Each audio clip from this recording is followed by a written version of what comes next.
Hi, welcome to the Cyber Insurance News and Information Podcast. I'm the executive editor of Cyber Insurance News and your host today, Martin Hinton. And joining us today to discuss segmentation, that's micro-segmentation, is Piotr Kupisiewicz, who is with Elisity. He's the chief technical officer out of Poland with Elisity. Piotr, thanks for joining us today. How's your day been so far? Are you dealing with a heat wave? I am. Thank you for having me, Martin. My pleasure. My pleasure. So let's start with the word I just used and I stumbled over it, micro-segmentation. That's the business that you're in with Elicity. Tell me what that means for the audience. I suspect a lot of our audience will know, but we like to start with a baseline of information. So micro-segmentation, explain that to me. I mean, I think majority of the people would be familiar with the concepts like a firewall or a VPN. And when you think about, for instance, a firewall, this is a kind of segmentation. It segments what we are calling a perimeter or a boundary between our infrastructure, our corporate infrastructure, and the rest of the world. When we are talking about the VPN, we are talking mainly about the remote access. But what we are seeing nowadays is that majority of the attacks are actually happening from within the infrastructure. These are compromised laptops, compromised servers, valid credentials, which are basically compromising our network from within one laptop, and lateral movement spread of a malware or ransomware. And micro-segmentation is basically an east-west segmentation within the infrastructure, within the network itself.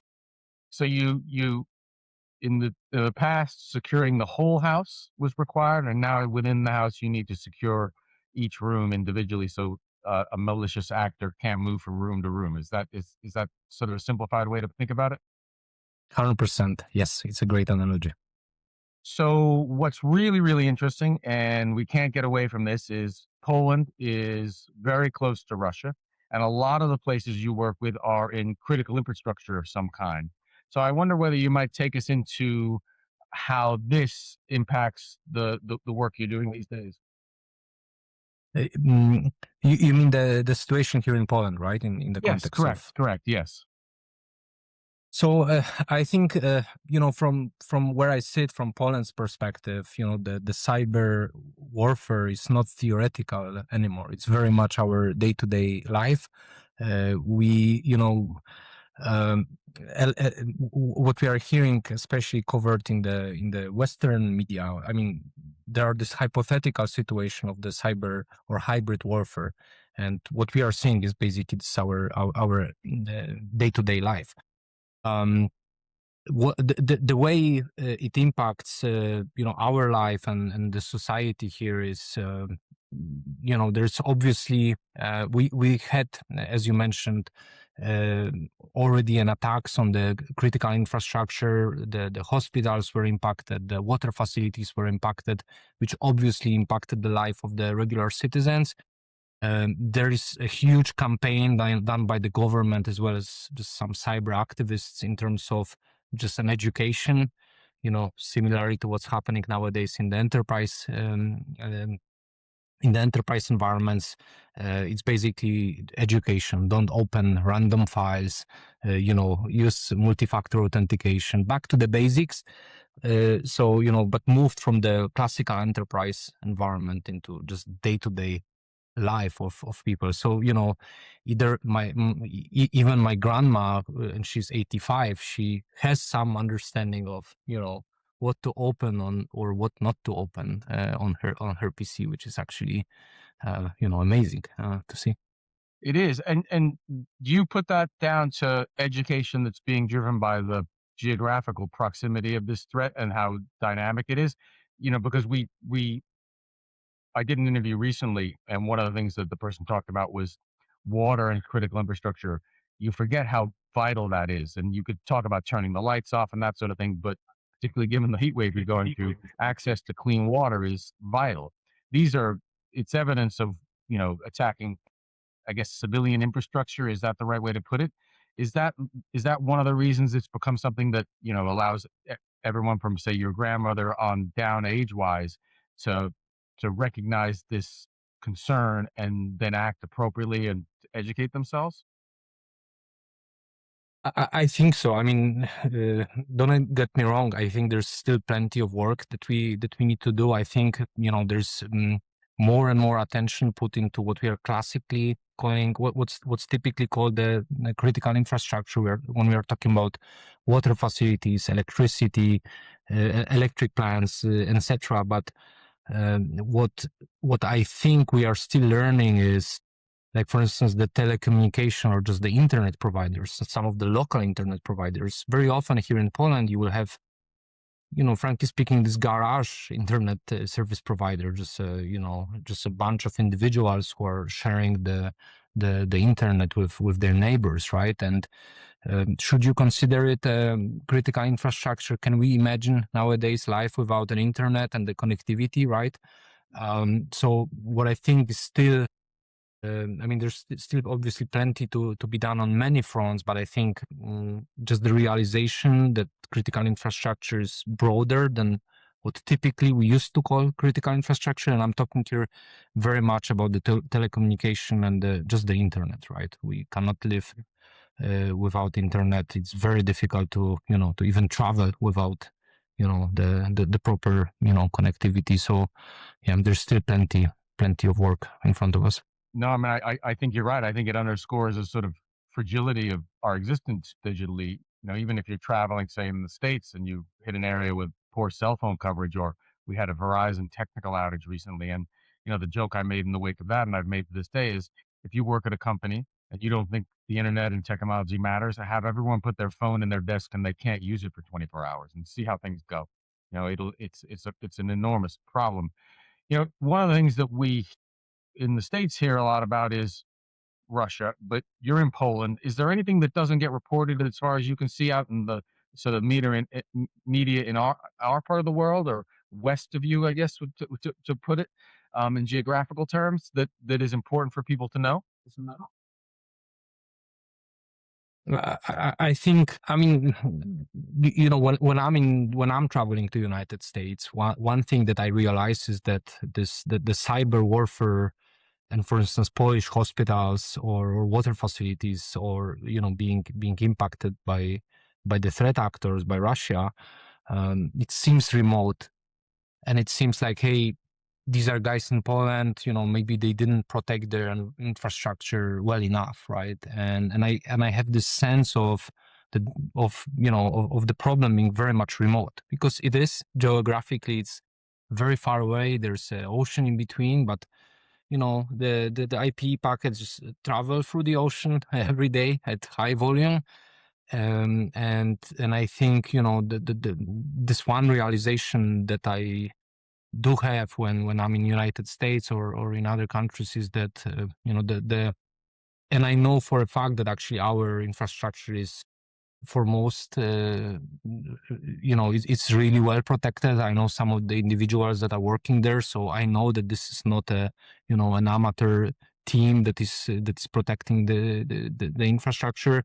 And so what I'm trying to say is that I do think that that this realization that this problem can also impact countries like United States, that the issues that we are having with with some of the vulnerabilities, or just the operational elements like a default passwords still being used, these problems might be universal, right? And I'm not trying to threat here or anything like that. This is not my point. I'm just trying to highlight the fact that that in terms of the cyber warfare, the distance does not really matter, and some of the problems that we are observing here might be very much relevant, to hopefully not, but that might happen also somewhere else on the planet. No, I mean, I think you make two very good points. That the speed of internet traffic, if you will, which is what can carry the threat, or is speed of light, I suppose, and it doesn't care about the lines on a map, right? It will travel wherever it's permitted to, and that is something to keep in mind. The oceans don't protect you from this hybrid warfare, this cyber warfare. The other point you make is that we make the same mistakes as human beings everywhere, right? You don't change the default password on some new router. You don't patch properly. The very, very basic things that, you know, you would do to make yourself secure are not happening in the digital space. And the analogies I always use are in the physical world. If you owned a factory with a fence around it and there was a gate with a lock on it, and you noticed that the lock was rusty and the chain looked like it might be, easy to break with your bare hands, you would have that fixed. You would maybe, if you were living in a place where the weather was bad, or rust came on more quickly because you were near, say, the sea, you would guard against that sort of thing. And we do this in the physical world. We have 24-hour monitoring in the physical world with security cameras and overnight watchmen and that sort of thing. Those ideas in the digital world are slow to be adopted. And it's not just geographic, it's from the top of an economy to the bottom, right? Huge companies are making these mistakes, as well as little small businesses. And one of the examples that we discussed when we were preparing for this, and you've touched on it already, is the water treatment facility attack.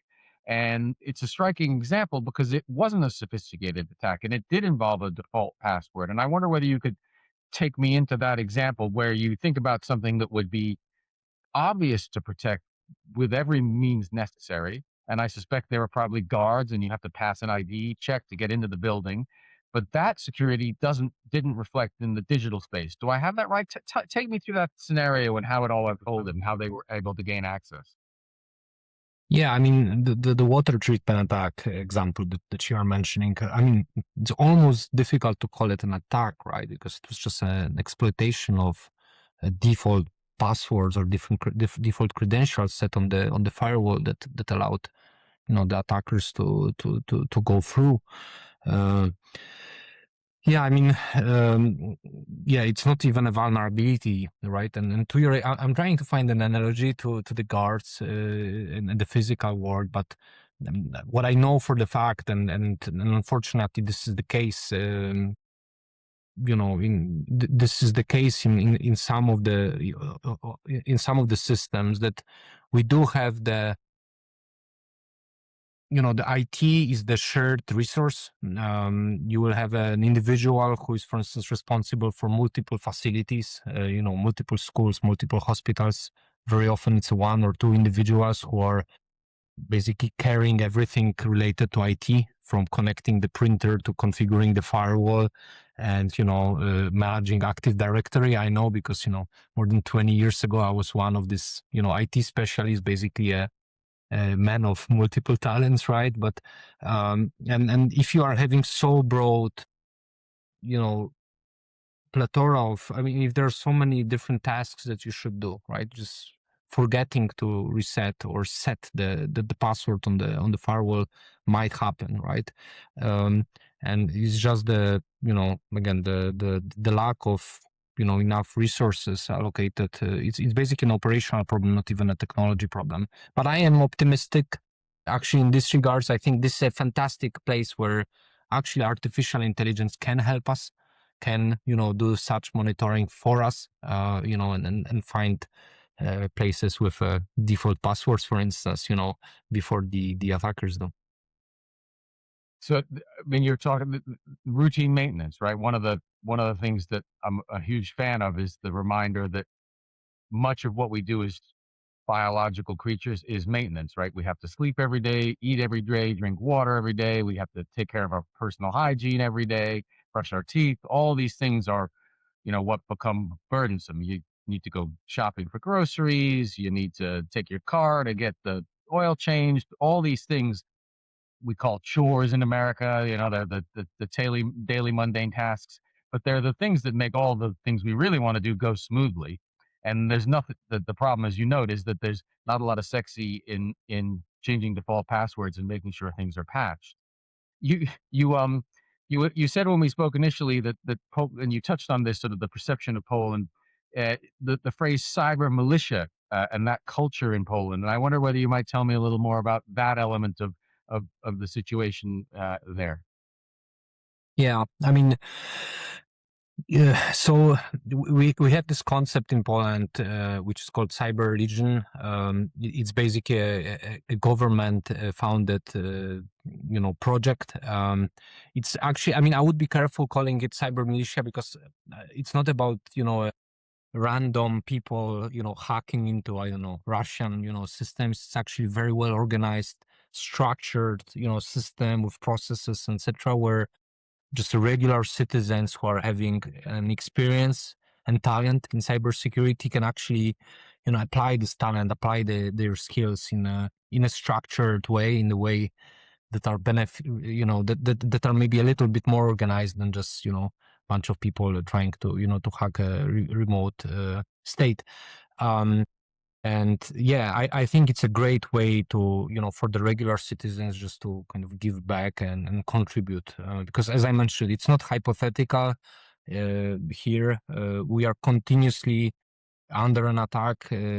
Poland is one of the is a NATO member, which is under attack continuously. And actually, the amount of attacks that we are having on our infrastructure is the largest in NATO. So yeah, the cyber legion and the kind of organized way to contribute by the government. I think it's a way to contribute without entering the full military service, the day-to-day service. Well, I mean, in this new world where the future has its own plans, what you described there sounds like civil service, right? Some sort of volunteer Yeah. service or mandatory service that you hear about in all kinds of things. We often associate that with, putting on a uniform and serving a year or two in your country's military, South Korea, for example. And I wonder whether or not you see that as something that could be adopted and absorbed as an idea and a practice in other countries, because as we've discussed, and as you know better than I, this is not something that's a unique threat to Poland. We know that, for example, Great Britain, the United Kingdom, has suffered, for example, attacks on their national health system as well, and they have in my estimation, the government there is pretty forward thinking with the Cyber Resilience Act and that sort of thing. And I wonder whether or not there is, again, it's weird to say and compare things to warfare when we don't see what people associate with warfare, bullets and bombs and tanks and planes and all that sort of thing. But there is a real economic cost to this, which is again one of the reasons you go to war is to create economic costs to your enemy. That is happening. Do you think that across Europe, this idea of taking people who are tech savvy or motivated or willing to learn or capable of learning and like you said, organizing them into, to put it in American terms, a well regulated environment and organize their energy and their efforts is a way to counter this and to push back against it? I mean, 100%. And I actually think I think it's a phenomenal way for regular people to contribute. And I think not only, I don't think it only applies to Europe. I think, there's a broader applicability to it because it's not only about I mean, it's always and I actually think, the countries that are not under, the active cyber warfare threat. I mean, I think every country is, but, there are different dimensions to it. I think it's always better to prepare before the war than during the war, and I do think there's a huge value of just understanding the procedures because, the the the it's like in the regular, analog military, a lot of trainings are about knowing the procedures, knowing the go-to points, knowing what to do, in the cyber context. What if internet goes down? Like, how should we, organize the replacements? How should we help? So I do think that it's even ideas like this one are even more important for the countries that are not in the active situations like what we are having here in Poland. Yeah. And frankly speaking, it's a for us people in the cyber world, right? The nerds is just a way to give back, right? You feel that you are doing something good for the community.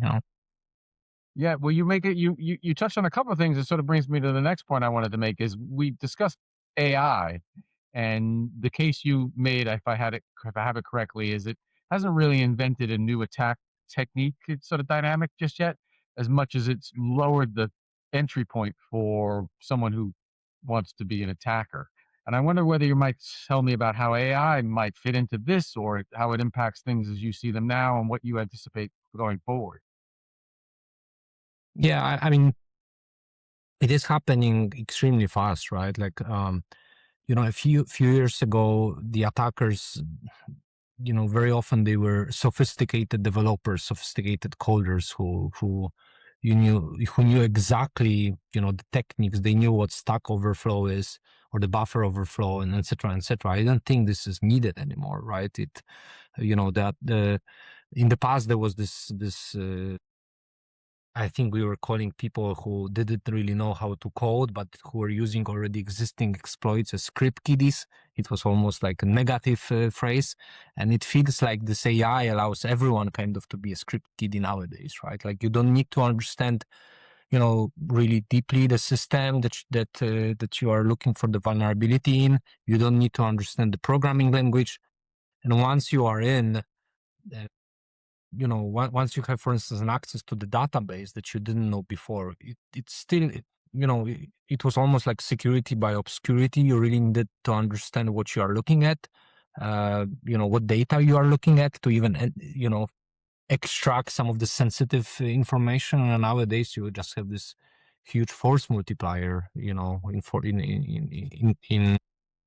embedded in the AI, right? Which can help you in so many different phases, from reconnaissance, to install, to through exploitation, etc. Right? So, yeah, 100%.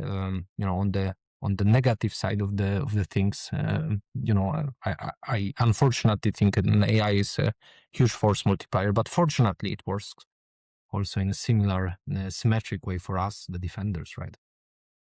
Within the AI concern, one of the things that we chatted about was AI identity and identity concerns and agentic AI tools running on an employee's laptop.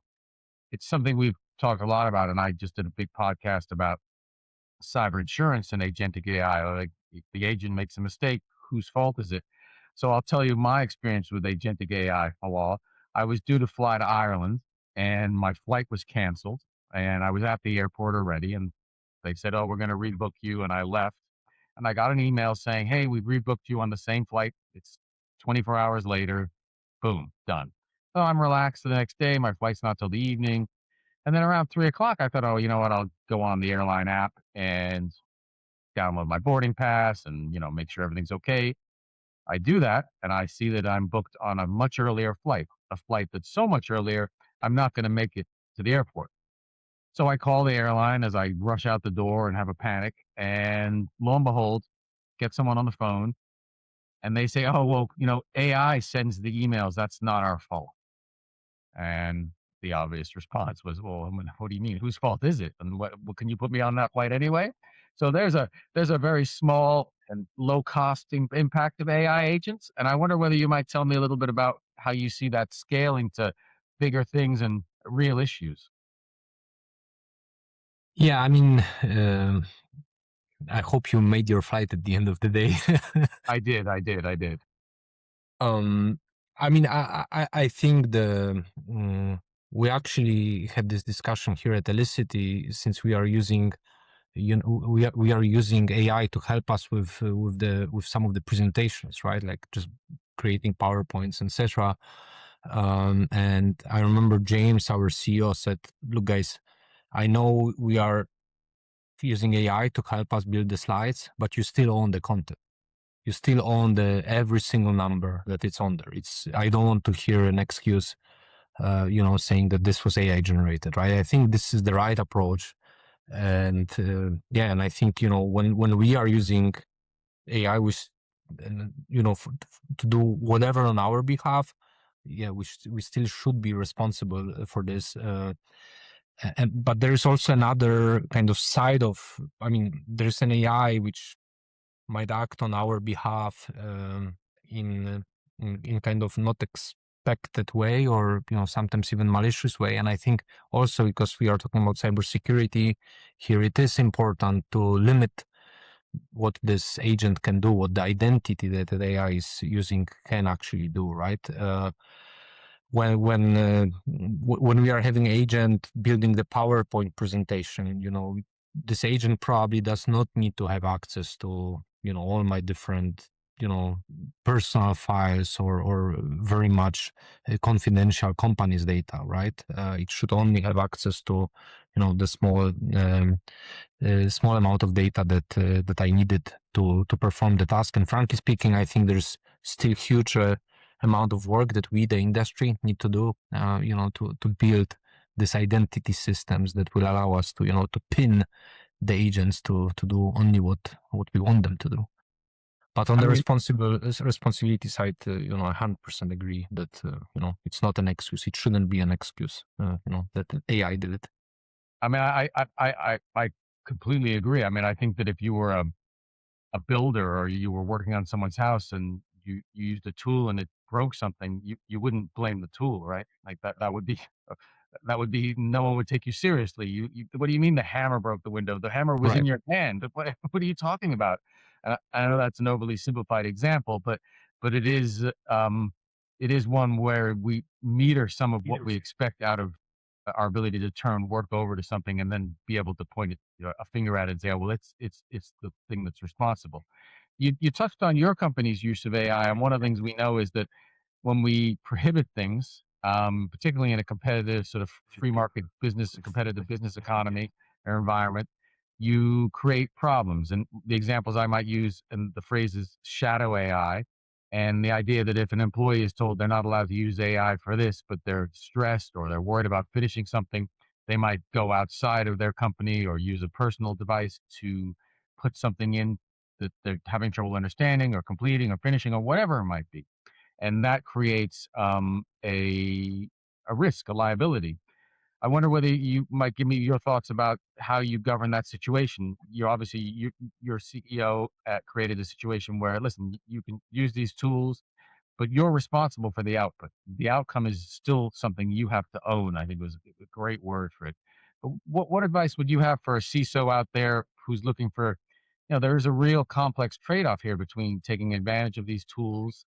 We know that there's a lot of pressure, particularly on publicly traded companies, to seem like they're all, adopting the newest thing for efficiency and maximizing profit and that sort of thing. What about the ungoverned tool threat and the AI shadow threat, the shadow AI threat? What do you see in that space? I mean, first of all, I want to say that I think the life of the CISO has been very difficult for a very long time, and I think in the last 24 months, I think it became even more difficult, and we all see the the burnouts among CISOs, and I completely understand why this is happening. But putting this aside for a moment, I mean. It is a difficult one. I think if there's a real, if the job of the employee can be done quicker or just easier, if every day I'm working in an Excel environment and I'm just moving data, and I can do it instead of in a couple of hours, in just a couple of minutes using an AI tool, probably I will do it. For many reasons, just because it's easier, being one of them, right? And I think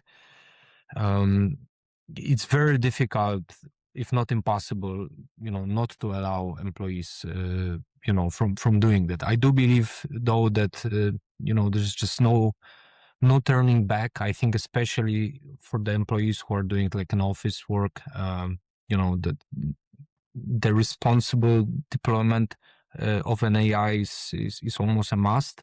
But I do believe there's a huge opportunity for training, right? I do believe that people will understand the fact that you should not put their your critical intellectual property. Obviously, there's place here for technology to help with this, like a data leakage protection, DLP solutions for AI. But I do believe there's there's this part of responsible deployment of an AI in the in the company, and I don't think there's a way back. This is what I'm trying to say. I think not allowing it basically means that we are allowing shadow AI. People will find like water, will find a way. Will use private devices, will start making photos of their screens, etc., etc. And so I do believe that it's just better to try to approach it, head on, and just build the process, including the training, and help people. No. Well said. Well said. We touched on critical infrastructure in respect to hospitals and water systems, but there's a lot of other critical infrastructure that exists. And I wonder whether or not you might tell me a little more about the other elements of critical infrastructure, which I guess power grids. You did touch on telecom in your reference to sort of the smaller internet providers. Tell me about that space, and what are you seeing in your part of the world, in Poland, with regard to those other elements of, you know, I mean, I guess I should stop here because the phrase critical infrastructure in this realm rolls off people's tongues like they're saying, "Oh, look at that flower." Right? The word critical seems to be lost. Infrastructure, like what it actually means, and I guess the simplest thing, and I've tried to do this lately, is that imagine those things don't exist. Right? You can't get fresh water. There's no electricity, and you can't call anyone about it, right? Like that's how bad it is. And then when you fall down and break your leg, there's no one to take care of it, right? These are critical things to our existence. What about that space beyond the hospital and water systems reality we've discussed? Yeah, I mean, I think we should think about the manufacturing as maybe not of everything, but especially in the context of hospitals, the manufacturers of drugs, right? Like just starting from just the basic needs. The people need their medicine, and they might not survive without they are basically dependent on manufacturers producing drugs. Then we need to think about the logistics, the stuff moving around. We are starting from food, going through through drugs, etc. So I think manufacturing is one. I mean, again, not maybe not of every good, but there's the big amount of manufacturers that are critical just for our day-to-day life. And I think there's this priority that you can assign to these different businesses based on how long can you survive without their products, right? So I think manufacturers, logistics, the telecom and energy we've already mentioned, but also the financial institutions, right? Like how much cash do we have, right? Not everyone has gold coins in the basement, right? So what if the financial systems basically stop functioning? How are we going to pay for stuff, right? So I think what we are calling the critical infrastructure, I think it's much broader than what we typically used to call the critical infrastructure. You remind me of an op-ed piece that I wrote some time ago now, and it raised the possibility or the question, at least in America, is the K through 12, so 5 to 18-year-old education system critical infrastructure. In America at least, a lot of schooling takes place during the day, during the workday, and what it does is it also serves as education, as also it serves as part of childcare. So people could take their kids to school, then they go to work, and then they come home, and that's the day. And if school doesn't exist for that situation, it's very disruptive to the workday, right? Because you don't have someone to watch your kids. We see it with snow days is a great example. So I think the analogy I used was a digital snow day. What do you do if they last for a week? Because we know these outages and those sorts of things go on. If you were in a situation to advise government and they were looking for, the first thing they should do next, or the place that the next big round of funding should be focused, what area of that space would you encourage them to look at first? I mean, sorry, maybe adding one thing to the previous question. When war in Ukraine started, here in Poland, the first thing that happened, we had this 10 hours queues to the I'm not sure how you, like, what are the facilities in United States, but basically the places where you can buy gold coins. So people were just, okay, we don't know how far it will go. And literally, every place where you could buy gold coins, because this is the best, method of payments, it's portable, etc. And this makes you realize, like, oh, the financial institutions are among the critical ones for sure. To your point about the advice I would give to the government, I mean, I, obviously I spent majority of my life in securing the infrastructure. So I think, and frankly speaking, it's a similar advice I am giving to enterprises when being asked about how to approach cybersecurity. We always should start with the most critical process in our, I think, in our system. So if we are if we are looking at the country from a government perspective, like, again, which parts of the economy might be the most critical, and then going backwards towards, how should we make sure that these actually work? And if we are talking about just the networking infrastructure, it's going back to the basics, like what assets do we have in our infrastructure? Which assets are the most critical for delivering the business outcome, right? Maintaining the hospital, maintaining the water supply, etc. And then, again, going back to the segmentation, right? Which devices can talk to the critical controllers in our infrastructure, and do they all need to communicate with it, limiting the blast radius? So just going back to the to the basics from a top process. This is how I approach things. We've touched on this, and we touched on it with regard to civilians being utilized in defense. You just used the phrase going back to the basics, and we were talking about the people factor. An enormous number of cyber attacks and incidents, and you made a great point. Can you call it an attack when the door gets left open and someone just wanders right in? Or is that fair to say maybe you deserve a little bit of the burden for why you got broken into? There is a basic concern here with human error in the absence of sophisticated attacks.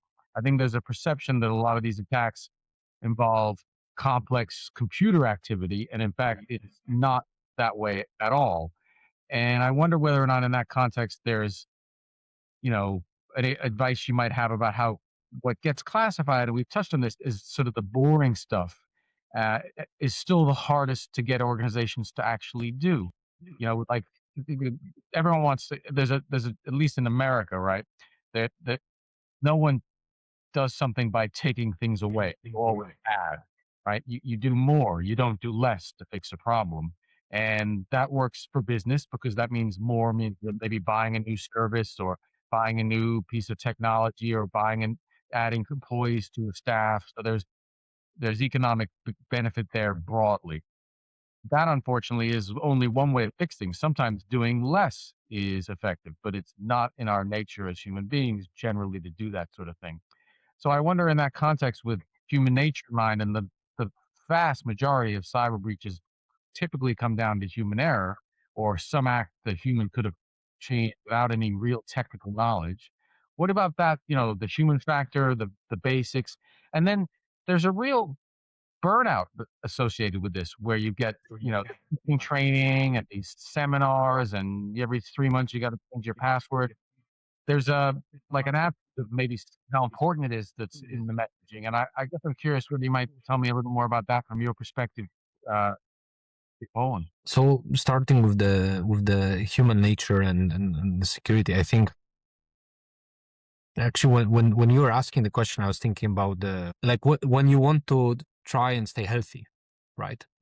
It's very difficult to, I mean, it's impossible to become healthy, in one afternoon buying a product, supplement or something like this, right? Usually staying healthy as a human being means it's a routine, right? You need to sleep well, you need to eat well, you need to exercise, right? And it's kind of boring. You don't see an effect after a week or two. You see an effect in the long run. And I think there is an analogy. I mean, I see a similarity here when applying this to cybersecurity, foundations. It's about, knowing what's on your network every day.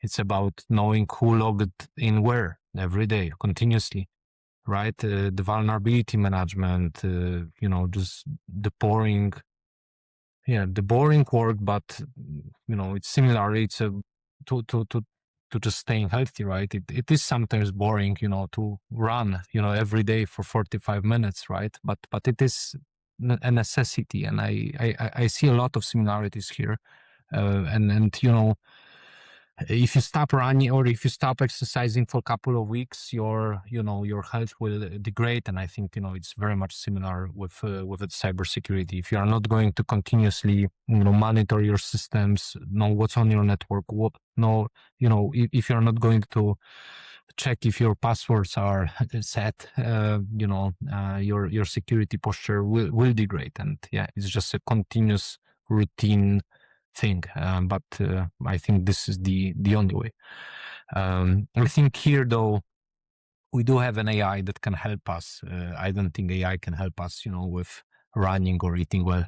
I think that this is something we still need to do for ourselves. And in context of a burnout, I think this it is related, right? Because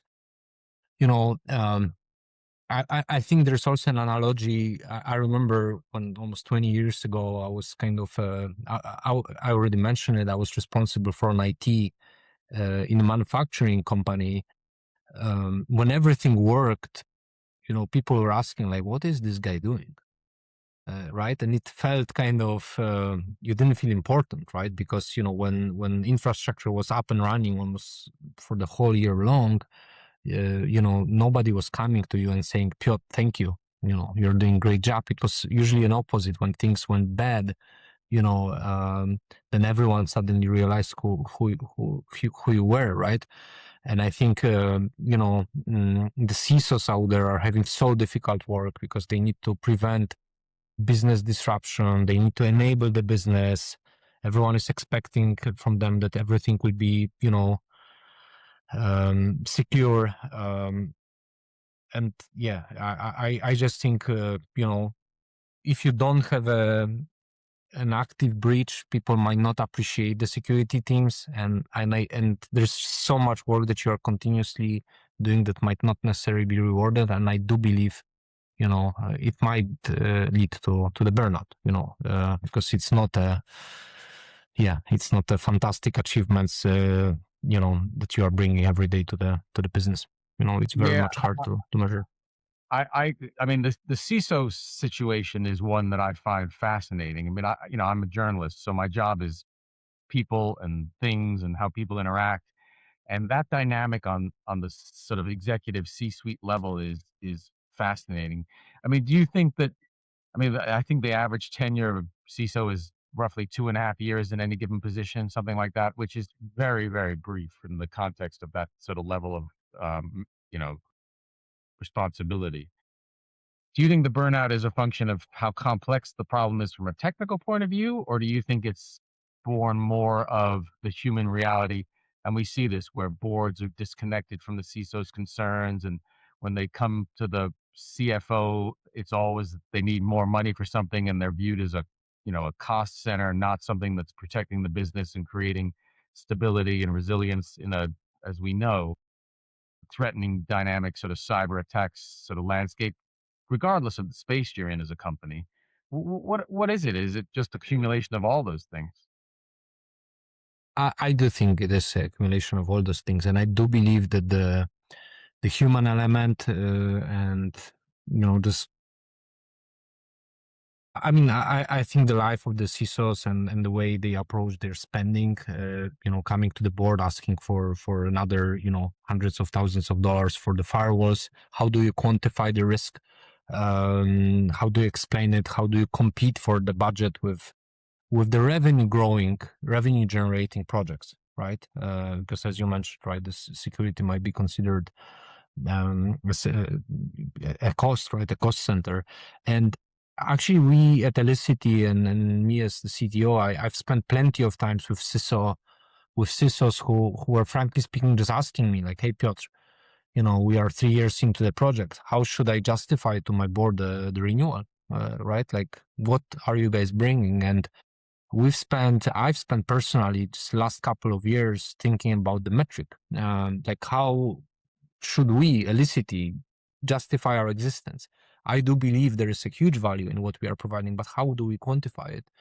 And I've come up with this thing that we are calling a zero trust score here at Elisity, where we are basically showing a number like, from 0 to 100 in terms of how well your network is segmented, what's your blast radius. And we are also giving the benchmarks that we think that, in this vertical, this is a reasonable benchmark. And then the cost of the most pessimistic, because I think this is what helps the board understand the risk, is once you quantify the worst case scenario.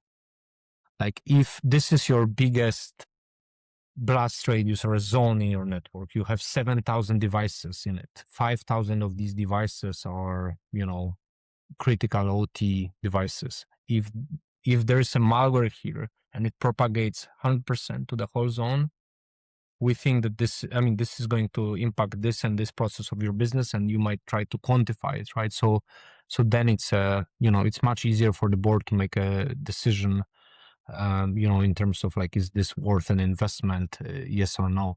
And so what I'm trying to say is that, I feel it for CISOs, but I also do believe that we, the industry, the vendors in cybersecurity, I think we need to do much better job giving proper data and proper ammunition, to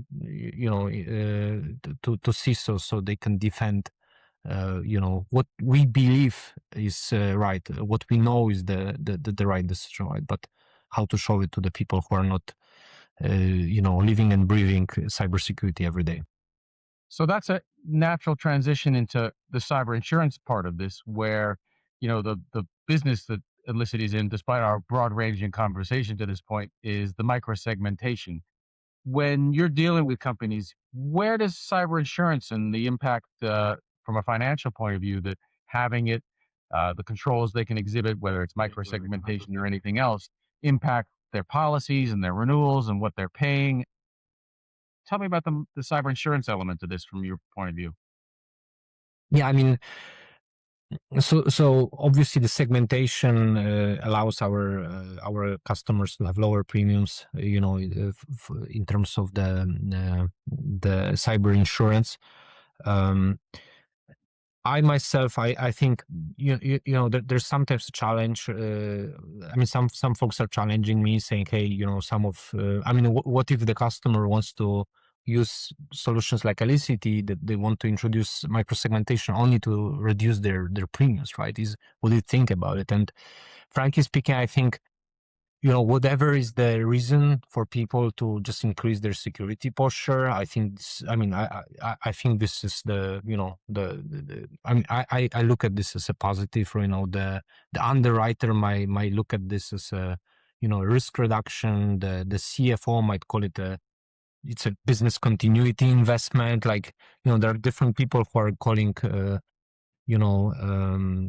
just the risk reduction in a different way.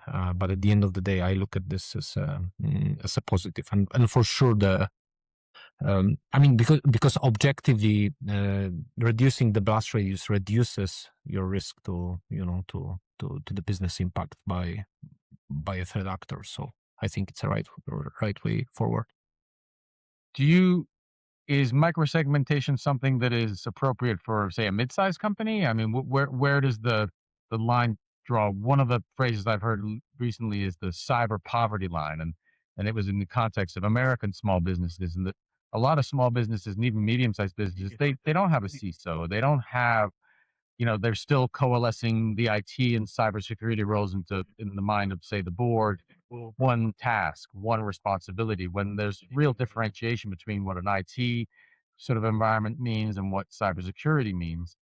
Where does the sort of microsegmentation realistically fall for maybe a company that's making tougher decisions?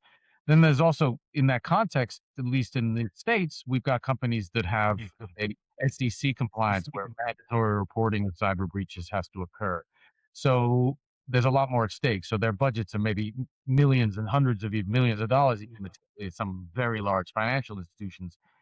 And I guess I'm curious where this solution and the benefit come from it might hit resistance from a financial point of view that's hard to overcome. I think the huge advantage of segmentation overall, and this includes microsegmentation, is that from a technology perspective, it's you can think about it as a passive kind of, you're just building fences or walls in your room, to the analogy you gave at the very beginning. And once you build it, it's kind of there. It's there to protect you. So what I'm trying to say is that, there are a lot of cyber solutions that do require day-to-day maintenance, that do generate plenty of logs, and there are plenty of solutions out there who are just generating more and more logs that you need to aggregate, you need to monitor. And and I do realize that a lot of these mid-market companies, they cannot even afford security operations center, right? So I do believe that passive solutions like microsegmentations are actually a really great place to start, right? To just limit your infrastructure, separate your critical resources, servers with the intellectual property, from the rest, the IT from OT, manufacturing lines within the OT. I think it is a great start. And actually, I think about it, the microsegmentation in an opposite way. I actually do believe that, that is very much appropriate. It is very much appropriate solution for the mid market, and the barrier to entry, the time to value, the time to implement microsegmentation has significantly decreased in the last couple of years, thanks to solutions like Elisity, but there are also other solutions. So I do encourage the mid market solutions, companies to really look into limiting the blast radius. That's a really interesting way to think about it. One of the things we sort of hear a lot about in the cybersecurity space is that we've never really made security a huge part of our digital uh, reality, right? It's always been about speed, efficiency, does it work? Software in mind in that case. And we are now at a moment where, to your analogy about physical fitness, we have come to middle age and it's like, ooh, wow, we need to get back into shape. You need to cut out the red meat or drink less or lose a few pounds, whatever it is, walk more, take the stairs, that sort of thing. And if you were starting a company today from scratch, or you start your startup, one of the things that you would advise them to do from the very basic is to micro segment from day one. Like implement this at the beginning, and it sets the bedrock or ground rock or foundation, whatever analogy you want to use, for a more secure system as you grow. And we know, right? We know that the dilemma with companies when they're growing is that everyone's working on growing the business, not working on the business, and there's a subtle difference there. And one is priority and the other feels like something you can push off till next week. And lo and behold, we've pushed off a lot of this since the 90s when the internet came online. And we've sort of, oh, well, I guess passwords weren't that secure. Now we'll try MFA with a text. Oh, that's not that secure either. What about that? If you were going to give advice to some organization starting out today, or would that be something to put in the cybersecurity bucket right away from day one? 100%, 100%. It's much easier when you're starting up and when you are starting to build your infrastructure, connecting your assets to the network. When you are connecting the asset to the network, it's much easier to ask yourself a question: what should it communicate with? What is it? Versus 35 years later, when you realize, like, when you look at the asset in the network and you're like, what is it? I mean, what does it do? Yeah, it is 100% much easier to do it, starting up. It doesn't mean that it is not possible to do it later on. It is just, a little bit more difficult. No, I mean, again, we can't go back in time, and the joke I've learned to make is hindsight is the name of a hill from which the view is always perfect. But the best, the best time to have started something was yesterday, and the next best time is today, right? So it is, like you said, And sometimes things take a process, right? There's a process and there's a way to do things to make sure they implement properly. But it is a fascinating idea. I mean, I use the house analogy. The analogy you used when we first spoke was the submarine for what microsegmentation is. And I wonder whether you might use your analogy to help the audience understand how this works, but then also the concept there of how it creates protection for the whole of the enterprise, or in this case, submarine. So tell me that, give me that example again. Yeah, I mean, the submarine analogy is, when you look at the submarine, the constructors just assume there will be a water breach at some point for various reasons, and and to limit the impact to the submarine, so it basically does not sink. There are these compartments that you can close, at will, and it's basically about the building the submarine in that case, and about the resiliency. And I think, the analogy here to the business is a business and the infrastructure is, we should try to build our business in the way that, if part of our business is, impacted in our world by the cybersecurity threat actor, by a malware or ransomware, we still can continue running the business. There might be an impact. We might, manufacturing things a little slower, or, one of our products that we are manufacturing might not be actually manufactured at the time, but we are still continuing with the day-to-day business. And I think, to the discussion we had earlier, I think it is easier to design the submarine kind of ground up. I mean, the company, when you're starting up, thinking like about the resiliency from the day one, but it does not mean that we cannot, what we are actually doing in Elisity is kind of, you take a regular ship or submarine without these compartments, and we've spent the last 6 or 7 years knowing where to put these compartments on already running submarine, and it's very difficult, but it is possible nowadays. Yeah, well, I mean, one of my the analogy I've used, keeping us at sea, if you will, is you see Right. ships, being painted as they sail across oceans, and the sailors hanging over the side, scraping off rust and painting the hull. There is a constant need for maintenance, and in some ways, the ship or boat analogy is one I keep coming back to in this space. There's a joke, at least in the States, for people who buy boats for recreation, that they aren't boats; they're holes in the water you throw money in, right? The idea is that there's constantly something they need to be done, because the ocean is relentless. The ocean wins. What you made the analogy already. Water wins, right? We know it erodes stone. It takes away coastline. If there's a huge storm, it can totally radically change the geography of a shoreline.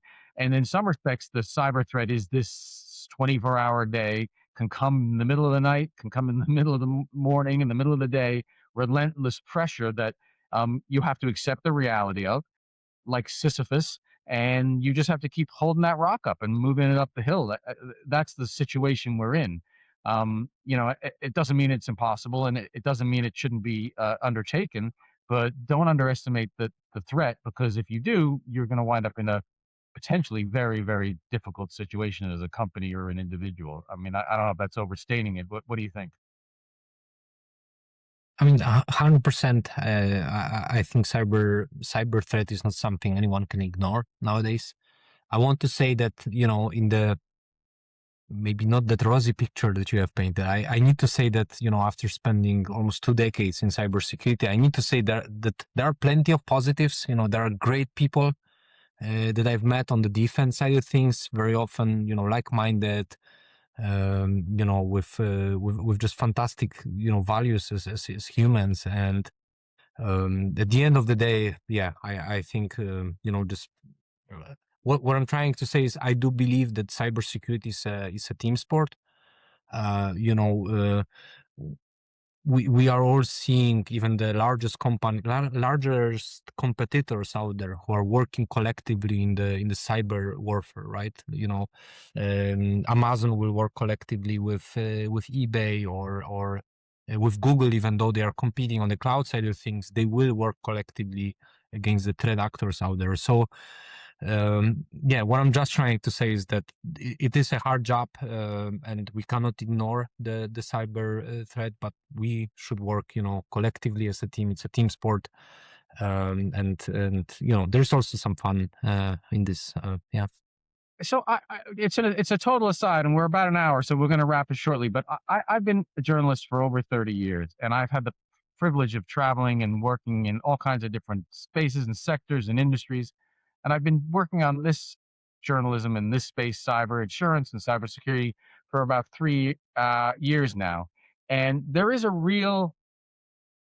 duality, right? There's this awareness of the problem that needs to be solved, and the enthusiasm and energy around finding those solutions and working at that problem.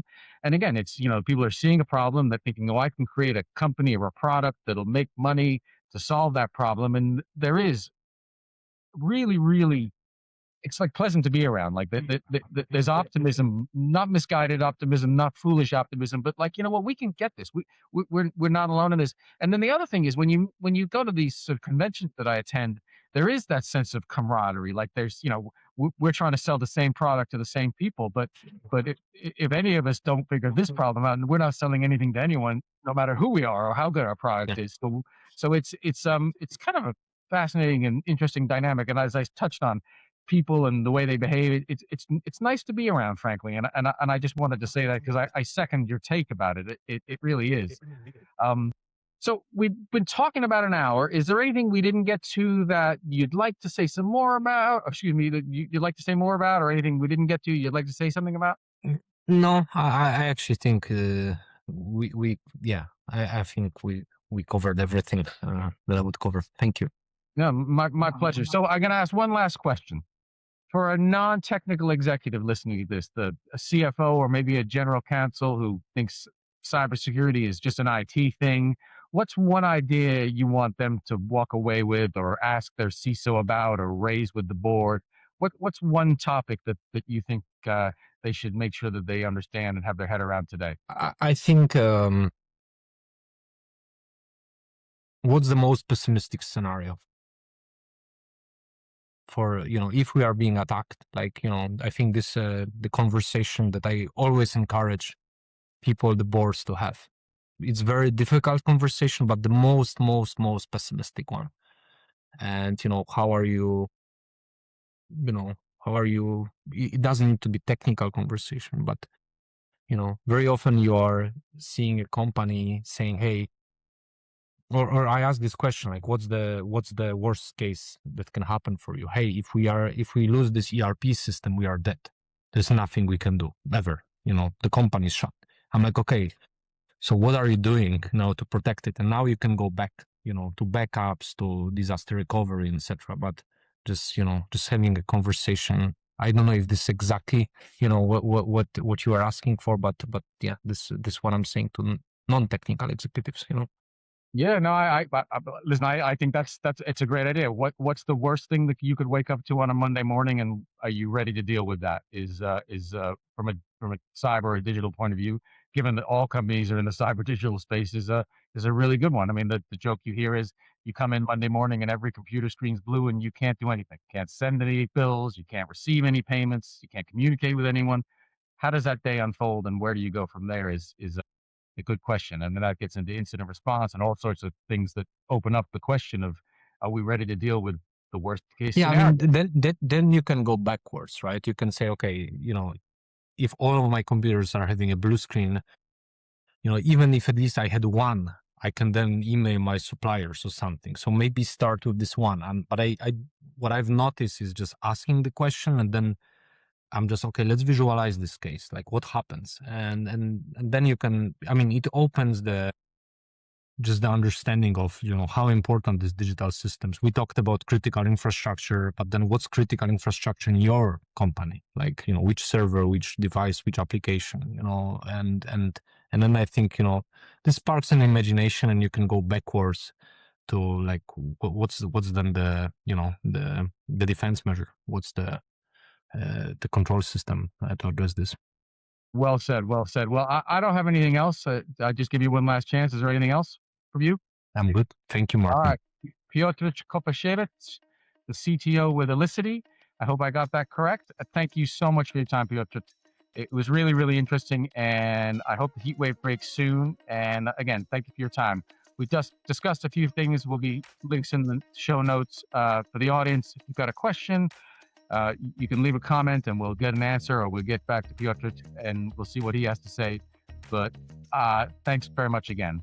Everyone else, thanks for listening and watching. My name is Martin Hinton, the executive editor of Cyber Insurance News and Information. Again, thank you very much for your time today. Enjoy the rest of it.